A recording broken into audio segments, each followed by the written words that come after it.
Hello. This is just a quick one, stemming from watching parts of the Irish debate, but it's applicable across the board nearly in any time. So you need not hold that context to it, or you need not hold it in that context, right? So what we're going to look at here is people's relationship with time and how that can impact their morality and their morale in the present moment, right? So in order to do that, we need to go back to a man named Kurt Lewin, Levin, Levine, whatever way you want to describe it or whatever way you want to pronounce it, right? And he was a German-American psychologist known as one of the modern pioneers of social, organizational, and applied psychology in the United States. This from Wikipedia, by the way. During his professional career, Lewin's academic research and writings focuses on applied research, action research, and group communication. Right. One of Lewin's papers in 1942, I believe, was called Time, Perspective and Morale. So in it, Lewin offers that one's relationship with time can alter their morale.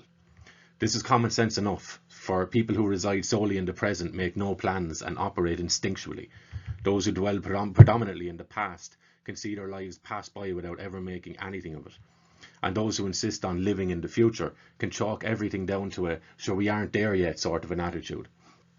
This sort of delusional thinking and utopian thinking has many downsides. But let us also remember that Kurt Lewin was heavily involved in customizing a collective pattern of thought, which was best suited for those who wished to control massive populations, right? So social engineering he was involved in, social control. This man's work has been highly influential, and I'd encourage people to go and look it up as well, not least in terms of the trajectory and tactics that the Tavistock Institute of Human Affairs, or Human Research, whatever, have taken in social control. So let us explore the current Irish political parties. Again, this is the context I'm reading this in, but you can apply it wholesale. Current political parties and see which aspect of time they're attempting to get you to focus on.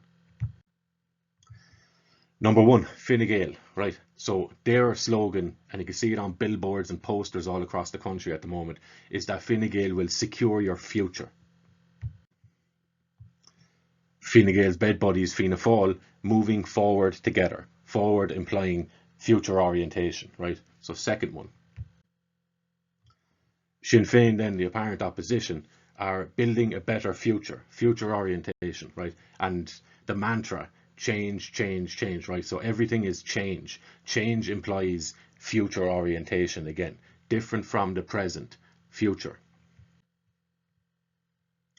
Green Party, then, their policies. Our policies are at the core of our vision for a better Ireland, right? So better Ireland, again, is future orientation. And while there's nothing wrong with a focus on the future, there absolutely is something wrong when you do not draw a line between the decisions made in the past and how their consequences are manifesting today, and should they persist, how the future will look, right? So they need to be in tandem with each other. I suggest others look around at all the parties and see if there is an overemphasis on one tense or another. So here are just some examples on the consequences of a future dominant thinking, right? So people that dwell predominantly in the future, right? So anxiety, it's the child of the future. And although it can affect us in the present, it is formed from uncertainty, which the future is full of. Living in the future and being wrapped in hope can lead one to accepting appalling states in the present as "it will get better now, just hold on," right? That sort of thinking.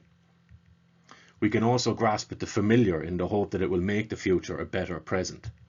And here's the interesting thing, like the future is not real in that sense, as we can never be there. We cannot be in the future. We cannot, so any future moment becomes a present moment once it comes into reality, right? So the future essentially doesn't exist. And so we live on a cycle of hope for the future and a neglect of the present and the past, right? We can have a failure in empathy. When we have our hearts set on tomorrow, bringing smiles and a cessation of suffering, we can fail to connect with present suffering as we believe it will come to an end in the future. And so we do not pay it the attention it may deserve, for we believe that it won't last much longer. We can also lose sight of how we got to a place where the future is the only chance of happiness and good quality. This type of thinker, or this type of person, right, detests tradition, custom, and grappling with past issues. It allows others to escape from responsibility as the present becomes the sphere of mistakes that only the future can mend. Excessive dwelling in the future can cultivate the feeling that all that is of the past is toxic and in need of being overcome. This can cut people off from their historical roots and leave people feeling lost, wandering, and with no firm ground to call their home. And finally, being captured by what is yet to come renders people impotent and full of disdain for the power of the past and the present. It is the sales pitch of the politician and the priest. And we can draw parallels here between this type of thinking and Catholicism, or almost any other religion really, as it holds to the future as the dominant tense, i.e. heaven, right? Be a good person so you can get to heaven, the best place to be, future. The old Irish perspective, which is best symbolized by the triskelion, held that the past, present and future were of equal worth. You were given your life by what came before, and you build your future on your present actions. So, to sum it up, or to end on this, think of this and reflect on how people may be attempting to hijack your experience of time and your relationship with time.